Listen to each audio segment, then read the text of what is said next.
Bonjour, je suis Nathalie Frossard, créatrice de Phytoki. Et aujourd'hui, je vais vous parler d'un thème qui est venu en soins récemment, qui est l'inactivité face à la passivité. Quelle est la différence? Comment on peut les comprendre?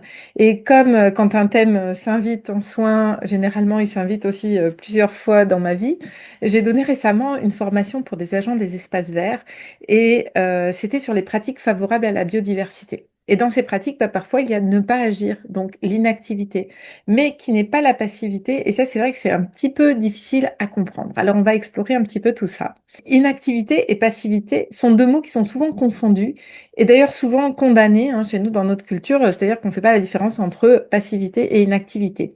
Parfois, on peut se demander, quand on est inactif, on peut se dire, est-ce que c'est de la sagesse ou est-ce que c'est de la paresse? Est-ce que c'est de la passivité ou est-ce que c'est de la patience? Est-ce que je m'autorise l'inaction? Et ça, c'est moi qui suis un peu hyperactive, donc c'est vraiment des questions. Je m'autorise l'inaction. Dans quelles conditions? Comment ça se passe? Et toujours avec quand même une perspective d'action. Donc c'est vraiment comment arriver à sacraliser finalement ce moment d'inaction. Donc, si on commence, l'inactivité n'est pas l'absence d'action, c'est la présence avant l'action. C'est un repos fertile. Si je vous donne des exemples, une graine plantée dans le sol, elle ne fait rien de visible pendant des semaines, parfois des mois. De l'extérieur, elle est inactive, mais pendant ce temps, il y a les connexions avec le réseau mycorhizien, il y a les réserves d'énergie qui se mobilisent, la première radicule qui commence à se former, et donc la graine, elle se prépare à l'émergence. Est-ce que c'est passif, ça? Ben non, pas du tout. De même, on peut, alors si on ne parle pas des végétaux, mais si on parle des animaux, il y a l'hibernation. C'est parfois un repos très actif. La maman ours, elle peut même donner naissance pendant l'hiver. Et donc, on ne peut pas parler de passivité. C'est un repos actif. C'est de l'inactivité fertile. L'inactivité, c'est l'état où l'action extérieure s'arrête pour que l'action intérieure puisse se déployer pleinement. Alors, comment on pourrait la caractériser, cette inactivité? Elle est intentionnelle. Contrairement à la passivité, elle n'est pas subie ou elle ne devrait pas l'être. Elle est fertile. Il y a quelque chose qui germe, qui mûrit, qui se prépare. Elle est cyclique.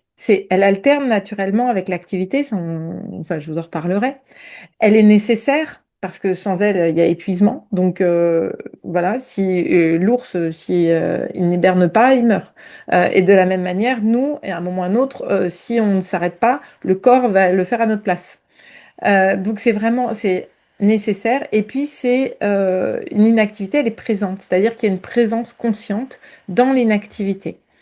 Au jardin, par exemple, quand le jardinier apprend à ne pas agir, eh ben, il y a des moments où il doit laisser la terre se reposer. Donc on parle de jachère, de rotation des cultures, ou des espaces cultivés. C'est important aussi de laisser les feuilles mortes se décomposer naturellement, de pas tout nettoyer. Laisser les graines germer dans l'obscurité sans les déranger. Si on les dérange tout le temps, bah, elles ne vont pas pouvoir germer. Donc tout ça, ce n'est pas de la passivité, c'est le respect du processus naturel de transformation. C'est l'inactivité consciente au service de la vie, puisque c'est ce qu'on cherche nous-mêmes en tant qu'être humain ou en tant que jardinier, c'est se mettre au service de la vie. Le jardinier, il est présent, il est attentif, il est conscient. On va dire qu'il permet plus qu'il force. Et la passivité, c'est complètement différent. Il n'y a pas de repos ou de gestation, il y a de l'abandon de responsabilité d'ailleurs, et de l'abdication. La passivité, ça peut venir de plusieurs choses, hein. De la peur de la séparation, on va se séparer du troupeau, on va pas penser comme les autres, donc voilà, on a un petit peu peur de ça. Ça peut venir du conditionnement culturel par exemple. Dans la passivité, il y a une délégation de souveraineté. Et moi, c'est vraiment quelque chose auquel je tiens. C'est vraiment, j'insiste sur l'importance de garder sa souveraineté. C'est vraiment important. Et dans la passivité, on la perd, on la donne à quelqu'un d'autre. La passivité, en fait, c'est l'état où on n'a plus de volonté propre. Le discernement, et ça aussi, ça c'est une qualité sur laquelle j'insiste beaucoup, c'est très important en ce moment. Le discernement et la présence sont abandonnés quand on est passif. On laisse finalement des forces extérieures dicter ce qui se passe. La passivité, pour la caractériser, de la même manière que j'ai caractérisé un petit peu l'inactivité. Donc, bah, la passivité, elle est subie ou elle est inconsciente. Elle n'est pas vraiment choisie, ou si elle est choisie, c'est parce qu'on a peur, qu'on est épuisé. Elle est stérile. Il n'y a rien qui germe, qui mûrit à travers la passivité. Elle est complètement déconnectée, elle est coupée du centre, quand on est passif, ben, on est coupé de notre âme, alors que l'inactivité, au contraire, c'est un retour au centre. Elle est réactive parce on est ballotté en fait par les circonstances, on n'a pas d'ancrage et elle est absente, c'est-à-dire qu'on n'est pas en présence consciente comme pour l'inactivité. Alors, au jardin, si on parle de passivité, ça peut être par exemple bah, abandonner le jardin complètement, on n'y pense plus, on ne s'en occupe plus, on n'est même plus présent à ce qui s'y passe. Je regarde par là parce que moi, mon jardin, il est par là et j'ai vu direct sur une partie du jardin. La passivité au jardin, c'est ne pas arroser s'il y a une grosse sécheresse, par exemple. C'est utiliser des pesticides. Alors là, c'est une forme extrême de passivité. Et la passivité, c'est on n'est plus présent et comme je disais, on abandonne ses responsabilités. Et en fait, la passivité, je parlais de déracinement. C'est-à-dire que l'inactivité permet d'être enraciné et la passivité est déracinée. La passivité, c'est la feuille morte qui tombe et l'inactivité, c'est la graine qui se prépare à germer. Donc, ouais, il y a une vraie différence. Et pour savoir dans quel état on est, en fait, on a quelques questions à se poser. Est-ce que je suis présent ou présente à ce qui se passe en moi ou autour de moi? Est-ce que je l'ai choisi ou est-ce que je le subis? Et par exemple, même quand on est malade, on peut passer d'un état passif où on subit la maladie à un état inactif où on ne peut pas forcément faire grand-chose, mais on est présent, on essaye de vivre ça en conscience. Alors, dans les autres questions, est-ce que je prépare quelque chose? Est-ce qu'il y a une nouvelle compréhension ou un nouveau projet qui germe en moi pendant la période d'inactivité? Comment est mon énergie après? Parce qu'après une période de passivité, on se sent vidé, voire coupable, alors que pendant une période d'inactivité, on se sent bah, une énergie régénérée ou au moins calmée. Ça a peut-être juste permis de calmer, d'être juste dans la présence. Enfin, juste, c'est déjà bien. Voilà, d'être dans la présence. Est-ce que je me sens plus enracinée? Au contraire, est-ce que j'ai perdu le lien à mon centre? Donc ça, c'est une bonne indication de savoir où on en est.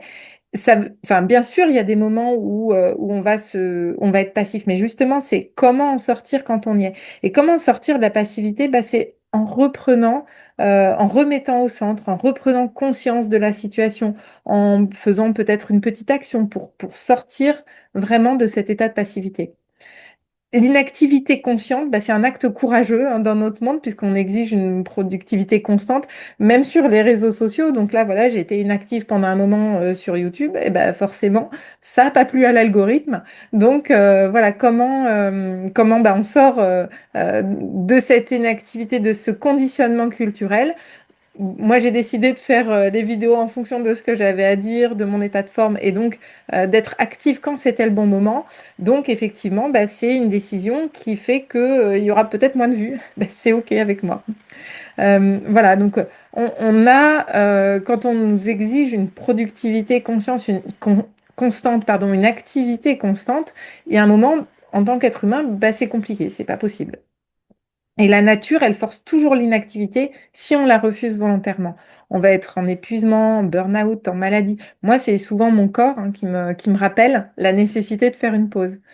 Après, donc ça, c'est important aussi parce que ça peut être un piège. C'est attention à la passivité qui est déguisée en spiritualité. Notre fameux lâcher-prise. Oui, on ne force pas ce qui demande du temps et de la maturation.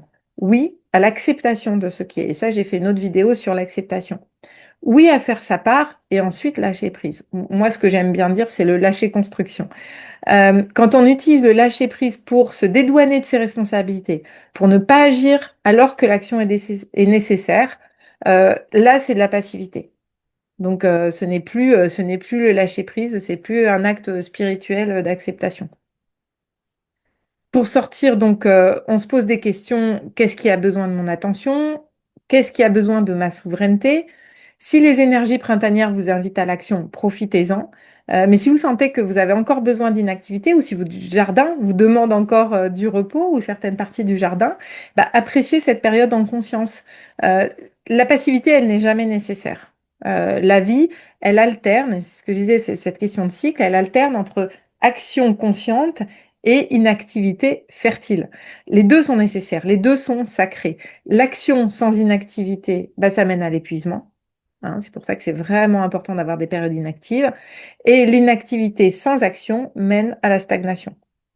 Et je reviens à Boti, qui est le petit village du Timor occidental, qui a une grande sagesse et que voilà où j'ai été apprendre en fait de ces personnes, de ces peuples autochtones qui sont très sages. Et eux, ils ont vraiment une journée ils ont un calendrier de 9 jours avec un thème par jour, et ils ont un jour de repos. Et tout le monde se repose, c'est-à-dire les adultes, les enfants, la nature. Et c'est même, ils vont préparer par exemple les repas la veille pour que le jour même, il n'y ait pas, ils puissent se reposer entièrement, complètement. Et ce qui est intéressant, c'est que c'est pendant ces jours de repos qu'ils vont peut-être se réunir et planifier les jours à venir. Planifier enfin, la semaine, en tout cas leurs jours, leurs 8 jours suivants. Et donc c'est vraiment intéressant comment ce repos, cette inactivité est intégrée chez des personnes très sages. Alors, moi, j'ai une grande curiosité pour les trous noirs de l'univers. Et en fait, je me suis posé la question, mais justement, est-ce que le trou noir, comment qualifier l'activité d'un trou noir? Parce que bah, de l'extérieur, en fait, d'un point de vue observable, le trou noir, c'est l'inactivité. C'est rien n'en sort, rien ne bouge, c'est le silence, l'obscurité, la fin apparente. Mais en fait, d'un autre point de vue, ben, on voit tout ce qui germe, en fait. C'est vraiment euh, c'est l'activité, ou en tout cas l'inactivité dont je parlais. Il y a une transformation radicale qui s'opère dans ces trous noirs. C'est de l'alchimie, il y a la création, c'est la création des univers. Et donc, il y a vraiment cette illustration de la même manière que la graine illustre inactivité et activité. Je trouve que dans l'univers, le trou noir vient illustrer très bien ces notions d'inactivité et d'activité. Merci de m'avoir écouté. Si vous voulez en savoir plus, bah, vous pouvez vous abonner à ma newsletter où j'aborde des sujets régulièrement de cette manière-là et peut-être parfois plus en profondeur. Et je serai ravie de vous retrouver dans une prochaine vidéo dont je ne connais absolument pas la date ou la fréquence parce que je respecte mon inactivité quand j'en ai besoin. Merci, à très bientôt.